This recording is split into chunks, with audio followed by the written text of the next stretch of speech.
Welcome. This is Radio Pras.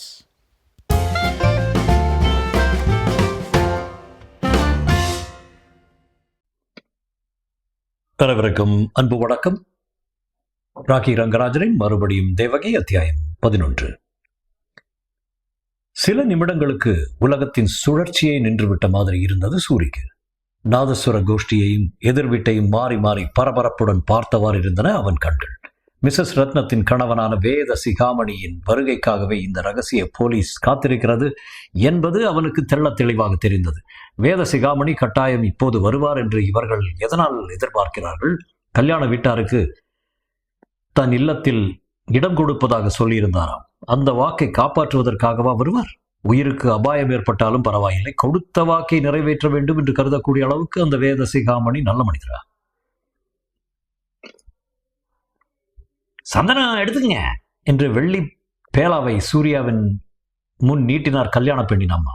Suri 2 விரலை தேய்த்து கொண்டு, இடம் போதாம ரொம்ப கஷ்டப்படுறீங்க போலுங்க என்றான் அனுதாபத்துடன். ஒரு வினாடி அவனை வேப்புடன் பார்த்துட்டு, ஆமா என்றார் அவர் தடுமாற்றத்துடன். சூரியை ஒரு புது மனிதன் என்று அவர் கண்டுகொண்டு விட்டார் என்பது அவருடைய பார்வையிலும் சுருக்கமான பதிலிலும் தெரிந்தது.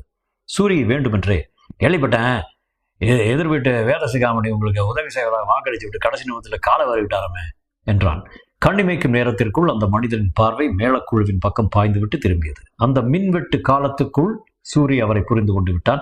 வேத சிகாமணியை பற்றி பிரஸ்தாபித்தும் நாதசுர கோஷ்டியை அவர் ஏன் பார்க்க வேண்டும்? அவர் கண்களில் ஏன் அந்த திடீர் மிரட்சியும் பீதியும் ஏற்பட வேண்டும்? அப்படியானால் வேத சிகாமணியை போலீஸ் தேடுகிறது என்பதை இந்த கல்யாண பெண்ணின் தந்தையும் அறிந்திருக்கிறார்.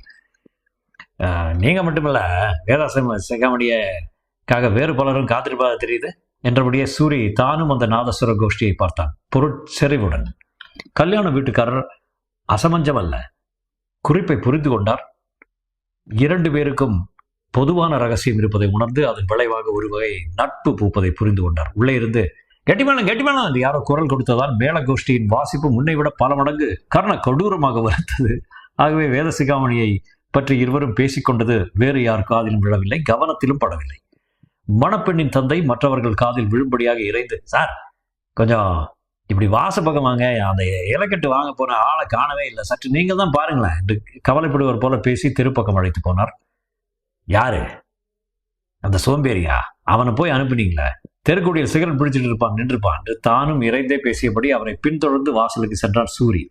2 வீடு தள்ளி சென்ற பிறகு அவர் நின்று சூரியை ஏற இறங்க பார்த்தார். பிறகு வேத சிகாமணிக்கு வேண்டியற நீங்க என்று விசாரித்தார் சந்தேகம் நிறைந்த குரலில். அந்த ஐயத்தை அகற்றும் வகையில் ஒரு விரிந்த புன்னகையை வெளிப்படுத்தினான் சூரி.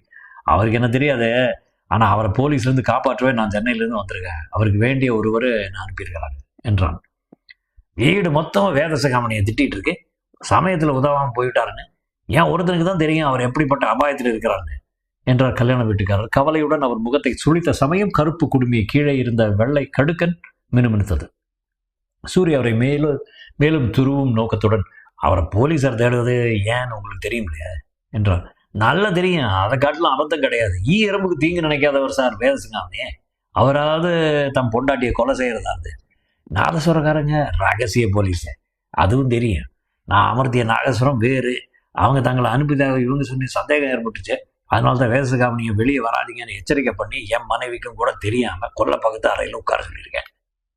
சூரியன் உள்ளம் விசுக்கென்று துள்ளியது. ஆனால் தனது வியப்பையோ மகிழ்ச்சியையோ அவ்வளவு வெளிப்படையாக காட்டிக்கொள்ளக் கூடாது என்று தீர்மானித்தார்.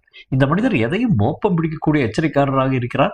அதற்கேற்ற எச்சரிக்கையுடன் இவருடைய சந்தேகத்தை துளியும் கிளறி விடாத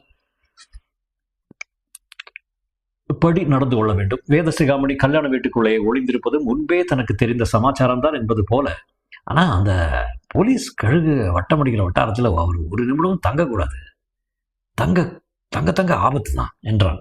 கல்யாண வீட்டுக்காரரும் கவலையுடன், அதை நானும் பார்க்குறேன், வீட்டுக்குள்ளே வருபவர்களையும் வெளியே போகிறவங்களையும் அவங்க கண்காணித்து கொண்டே இருக்காங்க, அவங்க கவனம் கொஞ்சமாக திரும்பினா அல்லவா வேத சிகாமணியை வெளியே அழைச்சி போகலாம் என்றார்.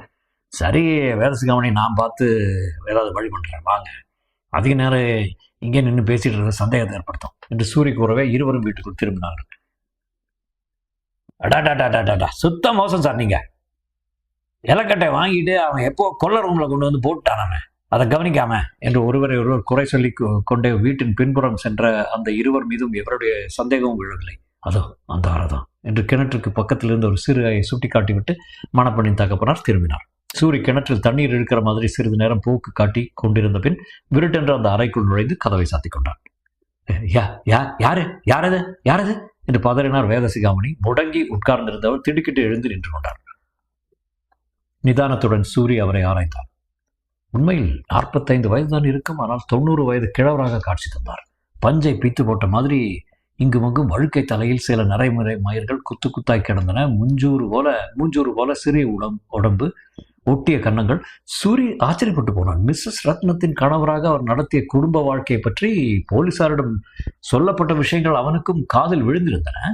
பேய் பிசாசு மாந்திரிகம் ஆகியவற்றில் ஈடுபாடு கொண்ட பயங்கர மனிதராக இவர் தெரியவில்லையே. நேரங்காலம் பாராமல் சுடுகாட்டுக்கு போய்விட்டு வீடு திரும்புகிற துணிச்சல்காரராக தோன்றவில்லையே. அதெல்லாம் பழங்கதையாக போய்விட்டன போலும். போலீசார் வேட்டையாடப்பட்டு ஒளிந்து திரிந்து தலைமறைவாக வாழுகிற மனிதராக, ஓநாய்களை கண்டு நடுங்கி போன முயல்குட்டி போல மெய் விதிர்ப்புடன் ஒரு மூலையில் ஒடுங்கி இருந்தார் அவர். போலீஸ்காரரிடம் உங்களை தப்ப வைத்து மദ്രാஸ்க்கு அழைச்சு போறதுக்காக நான் வந்திருக்கேன் என்று சூரி தெரிவித்துக் கொண்டான். அவர் முன்னிலையில் உட்கார்ந்தது. நீங்க யாருன்னு தெரியலையே, இருந்தாலும் உங்களை காலை பிடிச்சிட்டு கெஞ்சுக்கிறேன், எப்படியாவது இந்த நரகத்திலிருந்து என்னை அழைச்சி போயிருங்க என்றார் வேதசிகாமணி.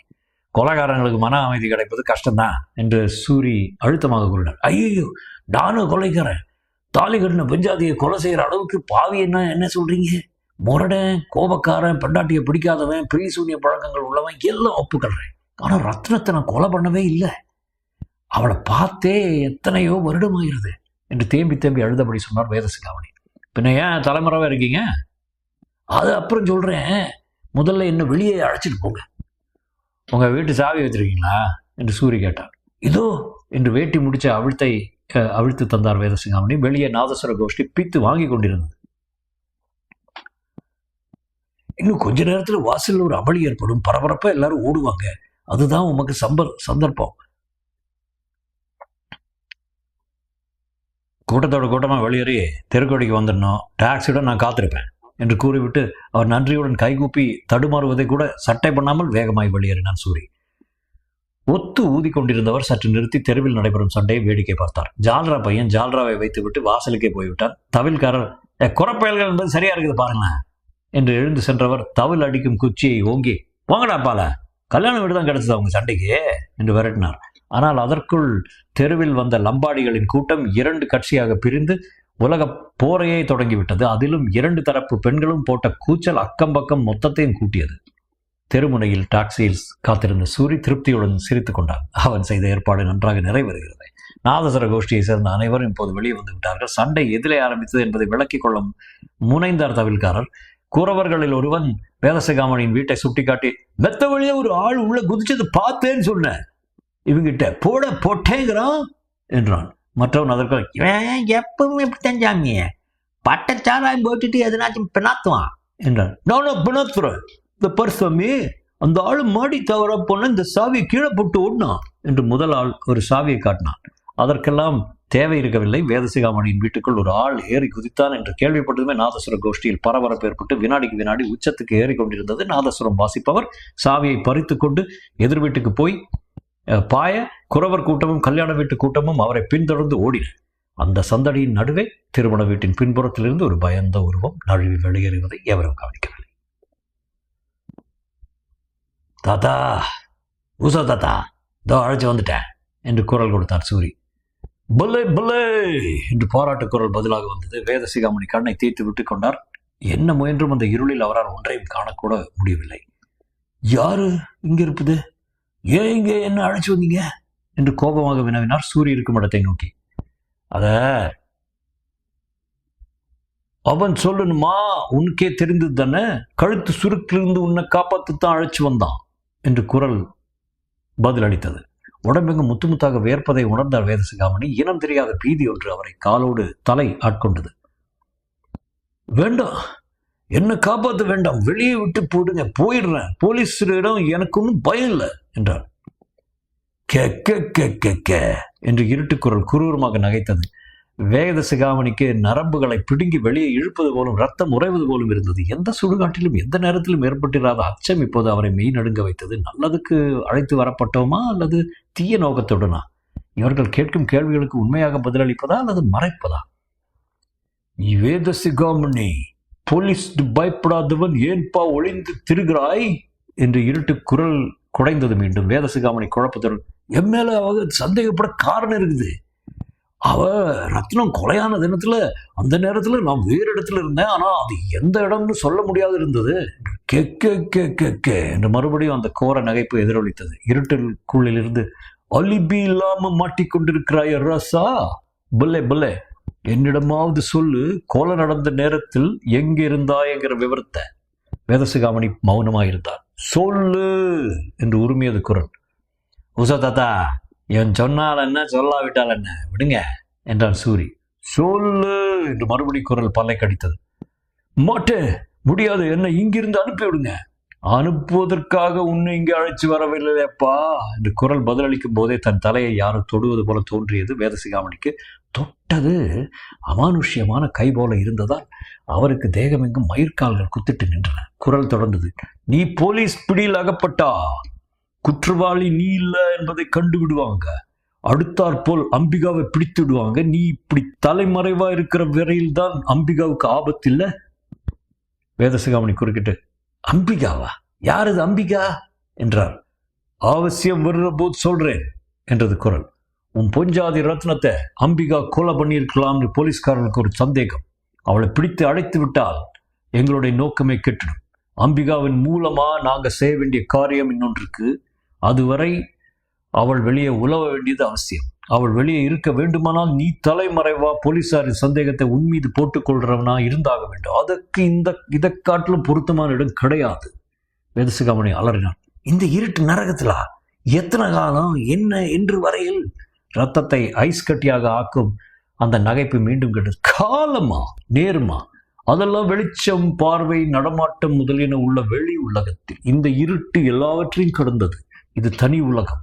இரவு பகல் தெரியாது, சந்திர சூரியன் கிடையாது, கடியாரம் இல்லை, மணியோசை கேட்காது. இங்கே நேரமாவது காலமாவது முடிவில்லாத ஒரே நீண்ட பொழுதுதான். சுவாசம் நிற்கிற வரையில் ஒரே வேளைதான்.